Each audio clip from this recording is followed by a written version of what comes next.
Saya berkali-kali cerita, nabi yang sezaman itu sebetulnya 3, tapi yang ilmunya level itu hanya 2. Karena ada yang sezaman yaitu Ibrahim dan Lut. Tentu tidak level karena Nabi Lut itu pernah keponakan Nabi siapa? Ibrahim. Kedua Nabi Musa dan Nabi Harun. Tapi ini juga agak level karena Nabi Harun jadinya Nabi itu karena proposal Nabi Musa. Jadi proposal mulai dulu ya ada. Nah, Nabi Musa kita tahu adalah al-sak. Al-sak itu kalau ngendikan itu lesannya agak cedul ya. Cedul. Ini nanya jajar ke sana. Jadi kalau nggak bisa tanya ya. Bahasa Arabnya pokoknya al-sak, cedul ya. Cedul. Karena masyhur ya kita tahu cerita itu Musa yang kecil itu beling. Jadi nak digendong Fir'aun itu dijabuti jenggote. Padahal masih kecil. Sesuai Fir'aun curiga dasar Bani Israel. Lama-lama dia memutuskan sepatah ini aja ini jelas darah-darah Israel. Kita tahu Fir'aun adalah orang Kipti, orang Mesir. Setelah berkali-kali gitu terus tanya gini sama Asia, ini anak ini sudah bisa mikir, memang dasar Bani Israel jadi gak suka orang Kipti. Orang cah cilik biasa gak masalah. Singkat-singkat terus dites ada jamroh, ada bara api sama apel.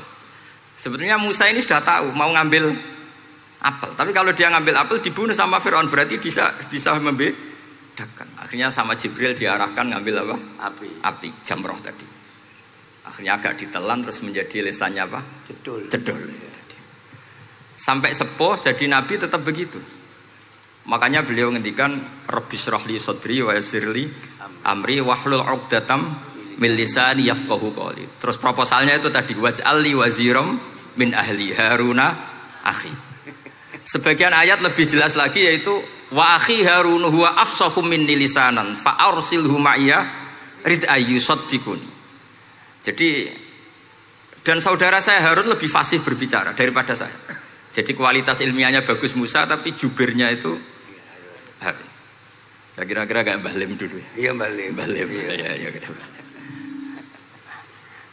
Jadi ini saya jubirnya Gus Ali, saya Harun, ini Musa. Maksudnya kaya karena sudah ada nabi. Singkat cerita karena Musa itu agak alsak sehingga Harun ini ya nggak levelnya. Padahal sezaman sehingga ya nggak pernah bantah-bantahan, nggak pernah adu argumen. Yang benar-benar nabi sezaman dan kemudian sering adu argumen adalah Isa dan Yahya. Kita tahu umurnya ya imbang, kualitas al-mazaya wal wada'il juga imbang. Nabi Isa kita tahu wa yukallimun nasa fil mahdi wa kahla. Mulai kecil bisa ngendikan ya sudah pinter. Nabi Yahya kita tahu ya Yahya khudil kitaba biquwah wa atainaul hukma sabiyya. Jadi sama-sama pinter. Wa hananan min ladunna wa zakah wa kana taqiyya. Itu dua beliau ini menjadi satu manhaj besar dalam Islam. Itu kalau main ke salah satu kampung, itu Nabi Isa tanyanya aneh. Aina syirarun nas? Orang-orang yang jelek-jelek itu di mana? Orang-orang fasik itu rumahnya mana? Kalau Nabi Yahya tanya, aina khiyarun nas? Orang-orang baik itu di mana? Akhirnya dua beliau ini saling berargumentasi. Kenapa kamu tanya aina syirarun nas? Terus Nabi Isa katanya, lah kenapa kamu tanya aina khiyarun nas? Terus kata Nabi Yahya, enak kancanan wong soleh, gak ruwet kan? Kancanan wong soleh itu kan enak, gak dibodoni, gak ruwet. Pemenang kancanan wong mati, sering bodoni gitu. Masyhur itu cerita Gus Dur, Gus kenapa sering ziarah? Kancanan wong urip sumpek. Iya.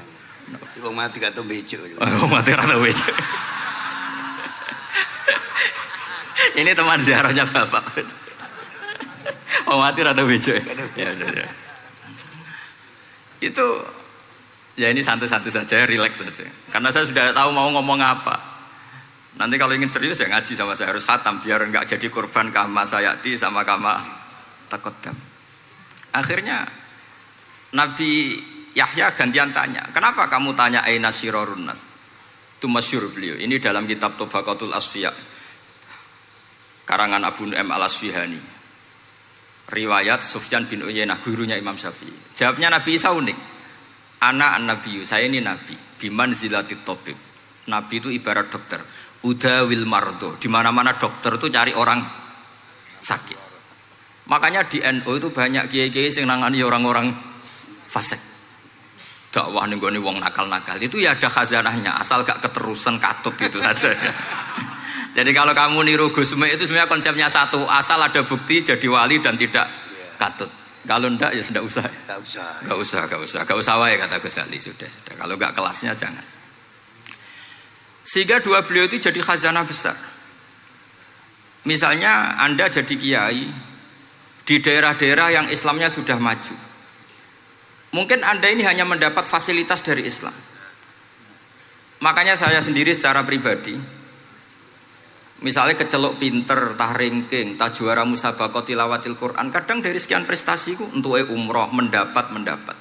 Karena kita punya prestasi di daerah yang prestis. Sementara teman-teman kita, makanya ini kalau ada santri progresif yang nggak pinter, tak kasih ijazah, tak kasih support. Barokahnya tidak pinter, akhirnya hidup di daerah tertinggal. Barokahnya hidup di daerah tertinggal, Anda muassisul ma'had, Anda muassisul masjid.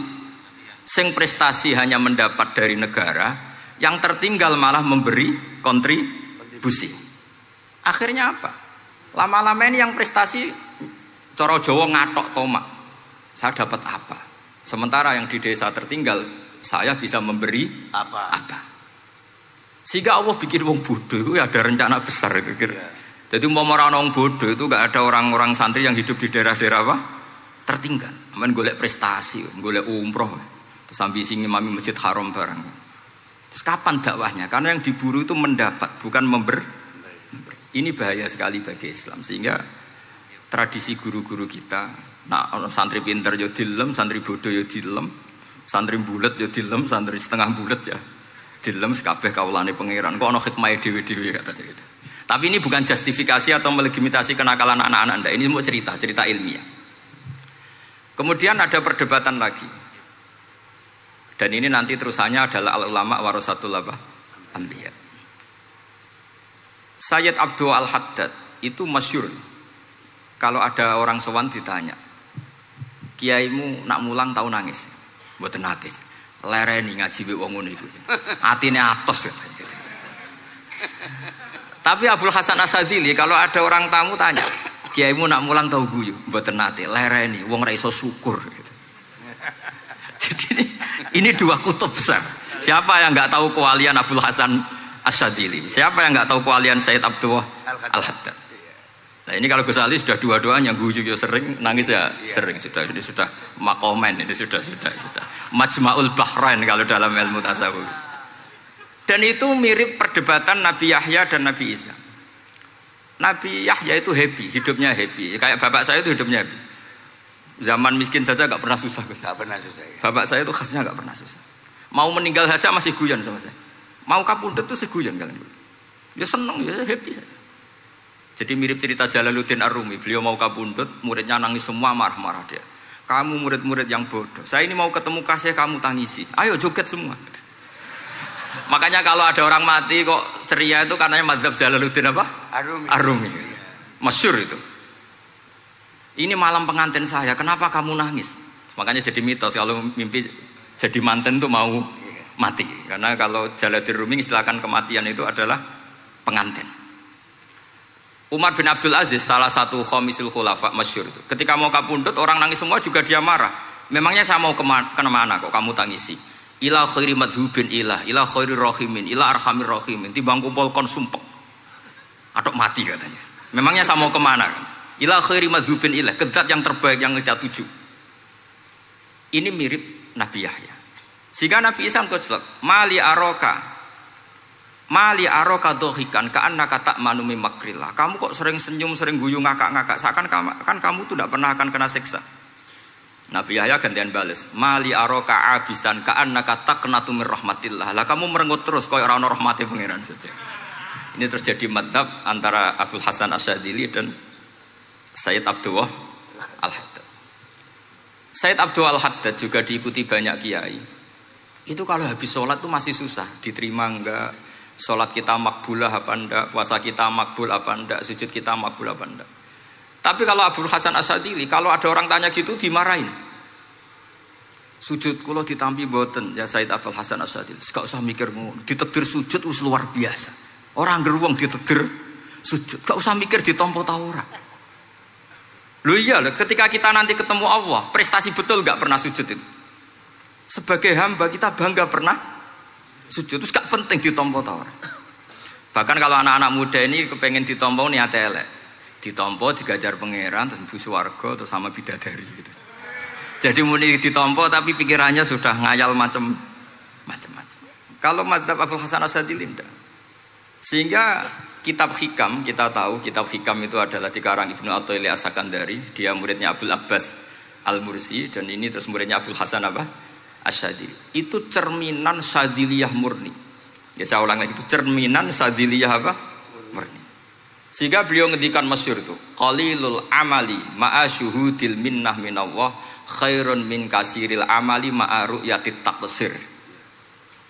Jadi amal sedikit tapi yakin itu anugerah Allah, lebih baik beramal banyak tapi masih merasa salah karena ra ono syukure. Makanya bapak saya Gus Ali ana wong abangan gelem salat, gak tahu gak disahno sah terus.